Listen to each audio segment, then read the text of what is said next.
शेती आणि शेतकऱ्यांसाठी बोलत असताना काही झाकणझुल्यांच्या पोटामध्ये का दुखतं मला तेच समजत नाही. काल एक जण म्हणत होता शेतीकडे काय बघायचं, शेतीमधून काहीच पिकत नाही. आता त्या टमराळ तोंड्याला हेच माहित नाही की आपण शेतकरी आहोत, आपला बाप शेतकरी होता, आपण त्याच्या जीवावरती जगतो आणि तो म्हणतो की शेतीमधून काय मिळणार आहे. अरे झाकण झुल्या, आधी कष्ट तर कर ना. तुला घरी आयतं आणून देणार कोण आहे? आधी मेहनत करावी लागेल, पिकं उभा करावी लागतील, ती पिकं पिकल्यानंतर ती विकावी लागतील. सगळ्या गोष्टींमध्ये मेहनत असते.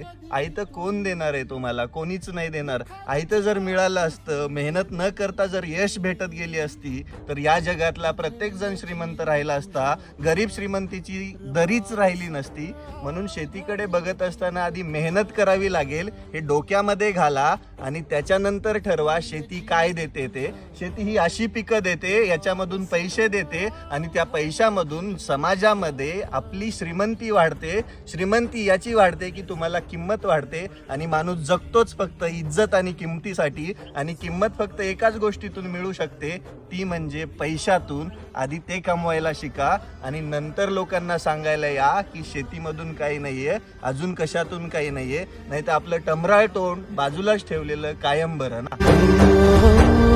उधळीन जीव तुझ्या पायी रमान